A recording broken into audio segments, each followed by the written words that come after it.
Hi. Ooh, hi, everyone. Thanks so much for having us. I'm Eva Kellenberger, co-director, and the other half of Kellenberger-White. This is Sebastian. And this is our studio, very close by. We have a graphic design studio in Old Street. And you can see we have a lot of books. We like collecting things. There are a lot of leftovers from projects and materials that we're intrigued with and collecting in hope to use them one day. And Kellenberger-White is not just Sebastian and me, it's also it's the four of us, Imogen on the left and Tom on the right, and we don't always look that sad. Yeah, it was a funny moment. I was actually so pregnant in that picture that I couldn't get up anymore, so Tom politely slouches down with me. Thank you, Tom. And we do different works. This is just a quick overview of, we've done the identity for Goldsmiths, Center for Contemporary Art. We worked with Assemble, the architects who we're also collaborating with on a new project that's just opening next week at the Welcome Collection called Being Human. And we collaborate with artists like Elizabeth Price on a project here in Berlin. We do exhibition design and publications for the Barbican, and we don't always just work for the public sector. We also, there's two projects here for fashion, an identity for La Fetiche, and then an identity for a lovely natural winemaker in East Sussex called Tillingham Wines. And the project I'm going to talk about, it's really about our interest in process and in collaboration, and the project that shows that to its most its best is Mima. So we got asked to do an identity for Mima. Mima is in Middlesbrough. Does anyone know Middlesbrough or is from there? No shout out at all. Okay. Well, honestly, I haven't been there before we got the project as well.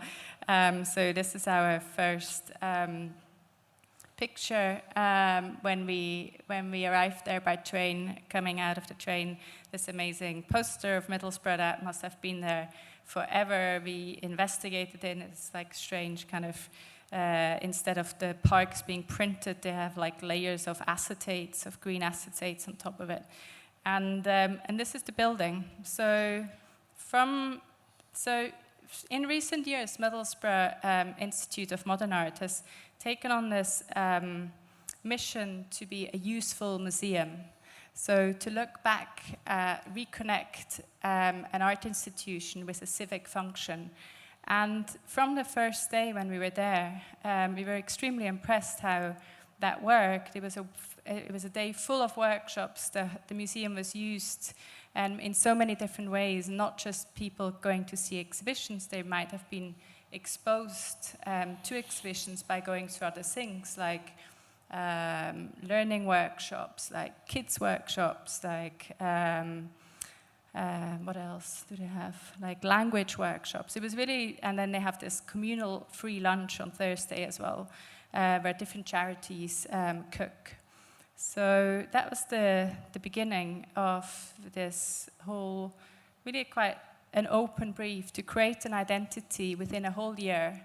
So that's very unusual for us that we get this time, and I think that's really made this project so special. There was a real trust in us and a real trust in showing and exposing what we're designing.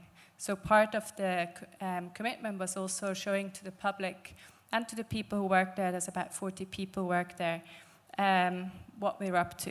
It's a very open process with 2 exhibitions along the way. And we started with this workshop. During our research, we were really impressed by this John Ruskin thought of bringing making and thinking back together, so really connecting the hand together with thinking. So instead of just having a workshop talking around desks, we kind of connected that with a workshop on lino printing. So we had a whole day with all staff, so it was about 42 staff, and that was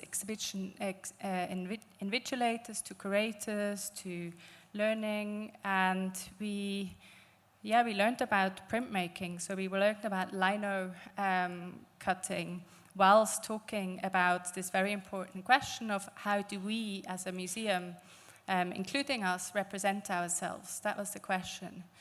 And these were the outcomes in the end of the day of these printed, lino-printed thoughts that were engraved into the boards.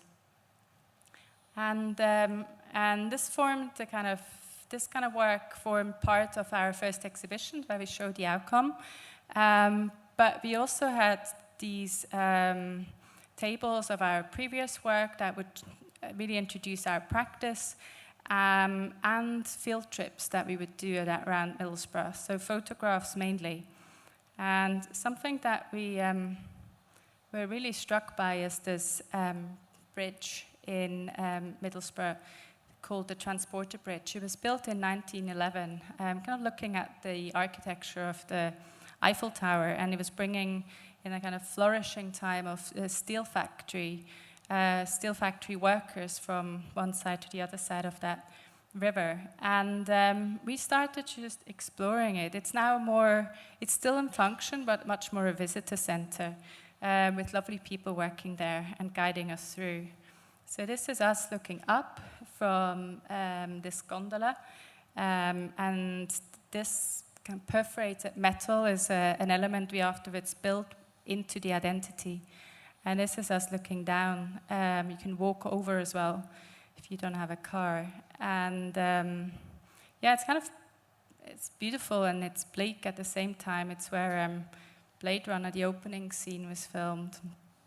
And we looked around and suddenly we saw these splatters everywhere from a kind of when the bridge was painted the last time. And we walked around the Transporter Bridge and found these paint cans.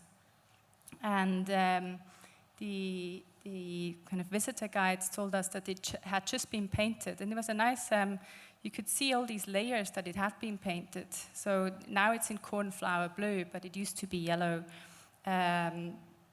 orange. And we found out about these paints. They're called international paints. And they exist around the whole world, and they're used to paint bridges and ships. So we contacted that company, and that was part of our exhibit in the for our first exhibition as well. So that kind of became our color palette. So this international paints, like International Orange is the paint for the Golden Gate Bridge in San Francisco. And we like that connection to other cities around the world, kind of post-industrial cities around the world. And they, International Paint Company, they painted these first original 21 colors for us. So here are the paint samples that we exhibited. And thank you. And this was the holding page for Mima at this point. So it's a kind of an interim identity, and it brings together all these different things like the lino cut typeface, the paint splatters that we encountered, and the color palette. And now Seb will take over and talk about Print Room. Hello. So Print Room is the second exhibition, and it was to last 3 months. And it was going to be the main public consultation process that we were going to have in the branding project. And while it's kind of public consultation, we're using all of the tools of exhibition making, and we're thinking about pertinent themes about crowdsourcing, co-design, social engagement, and we're also thinking about that very first workshop that we did together with the staff. So how do you make a 3-month exhibition where everyone's Japanese wood carving and printing? That's not going to happen. So we really wanted thorough engagement with everybody. We wanted to make a tool that was going to be really easy to use, and we wanted to invite people and use the marketing tools to invite people into the exhibition. So we wanted to focus on the idea of a print room, which is in every kind of company office. You know, this photocopy room, there's stacks of paper, and you can reproduce things quite quickly. And we wanted the exhibition to be about voice. We had to build the exhibition, so everything in the exhibition, like the first one, everything had to be made, and it had to be made with ideas that were being thought about intuitively on the research trips and the materials that we were finding. These pictures are some of our workshop visits. This is a metal workshop, and the paint booth, the paint sprayers. There's many of these in each city, but it was really good to talk to people about the project, engage people more with the project. We ended up finding out more things which were great, like this paint booth place has an amazing Victorian bronze bell with paint splatters on it. And they wouldn't let us use it in the exhibition, which was annoying. Okay, so print room, this is the machine. It's a vinyl cutter, and we found it because we spoke to some people who do some of the exhibition graphics, who produce the exhibition graphics when we're doing other projects. And they said this machine, without the scalpel blade and with a pencil, is the type of draftsman's tool that architects would use many, many years ago. And we remembered then that there was this facsimile drawing outside the Transporter Bridge Museum showing how all of the mechanics were designed. And we were remembering those sort of mechanical fonts that are still drawn by hand. So we put the pen in, and we could only fit a thin rollerball pen because it was a pen that wasn't going to dry too easily in the 3-month exhibition. The tools were there as part of the kit, and we couldn't put a big marker on. And we had to sort of peel off the project and sort of buy the machine, have it in the studio, and just play about with it for some focused time. And we realized that we wanted to make posters out of this machine, and we wanted the font to be loud and poster-like, but still be playful with the way that the machine's working. So we created a font with multiple lines. And the machine just, when you're just watching it, you're seeing these perfect circles and perfect lines just repetitively going on and on and on. And the idea of the font being completely geometric and almost divorced from the hand was a really interesting idea. So we're then making the exhibition, and we're exploring how those international marine colours can flood the room. And then a grid. A grid's really important in graphics, and it shows a place for things to go. And so the entire exhibition is 11 meters high. It's a double-story space. It's a complete empty cube, and there's 4 stations. There's a place to write, and a place to, this is the place to write. And we built a website where people could write and respond to questions we made. So we did workshops with different departments about what questions would be interesting for people about art, about the museum, about the city, about colour, about design ingredients. And you would type these in, and it would change each day, the questions. And so the rooms gradually became more and more crowded with people's opinions about things. On the opening, we met a lady called Annie, who emigrated from France and talked about how she first moved to Middlesbrough. She travelled by boat, and she just remembers this time of coming to land, the sunset is blue because of all of the chemicals in the air. This is most probably in the 70s.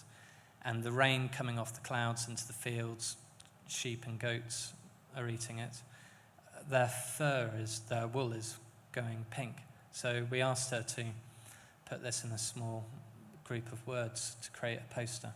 Somebody else wrote, Mima is an oasis in a heavy metal desert.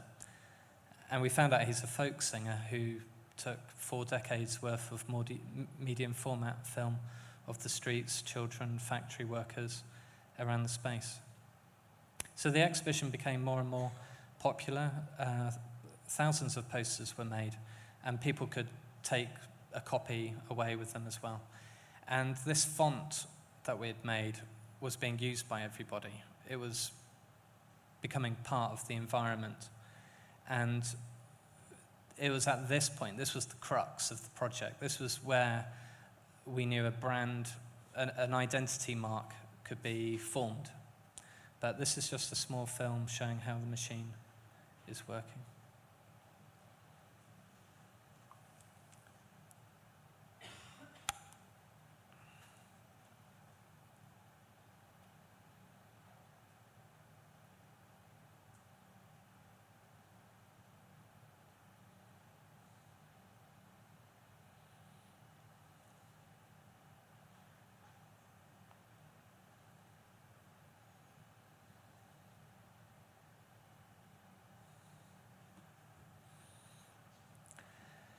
So the project was, from that point, about an expression, about a typographic voice, about these design ingredients that were forming a visual language that allowed Mima to be able to talk to everybody in a way that was the right accent, the right character, the way they wanted to represent themselves.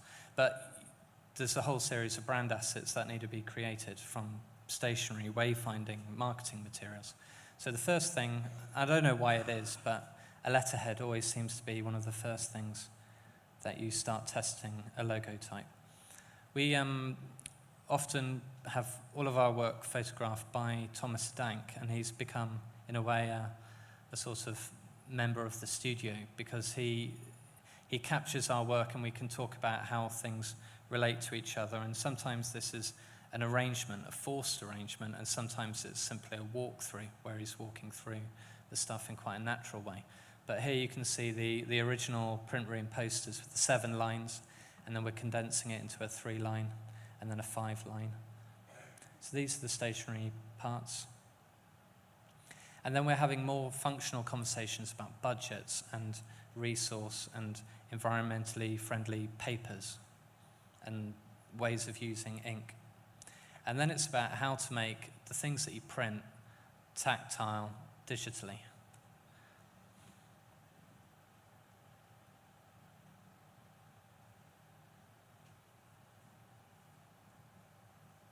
So at this point, the program had changed more.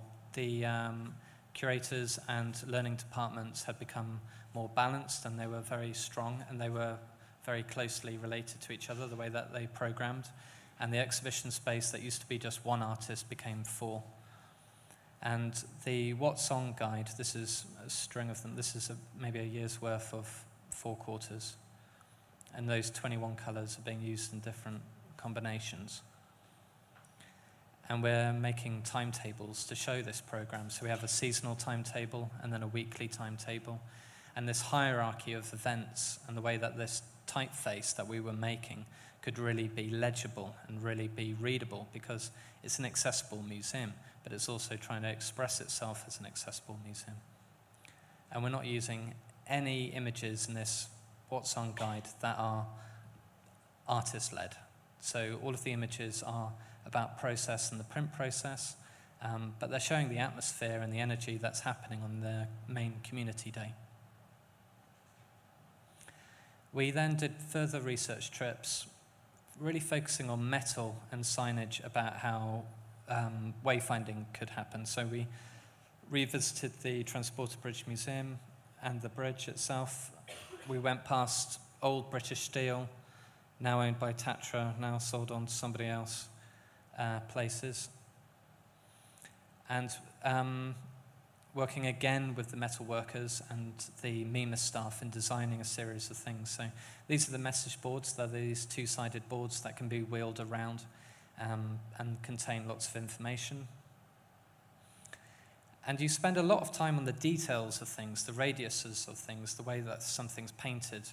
And it reminded us of something that Middlesbrough is famous for. It's not a doner kebab, it's a meal that's like a piece of chicken with a bechamel sauce on.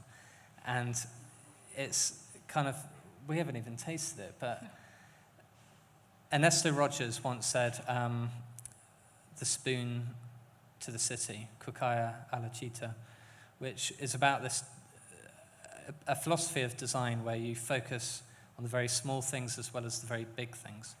And we try to keeping that philosophy of flowing the visual language and the material languages through every item.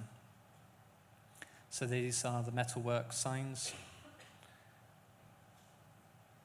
And then moments, almost like the museum becomes a palimpsest of old and interim moments. So these are some signage on the door for that use the linotype typeface. Now this is the main entrance. So all of that white stuff that you saw on the glass has been removed and it's become more transparent. And this is a sign. It's a beautiful picture that we like a lot about a sign about to be put onto the building. There we go. Thank you.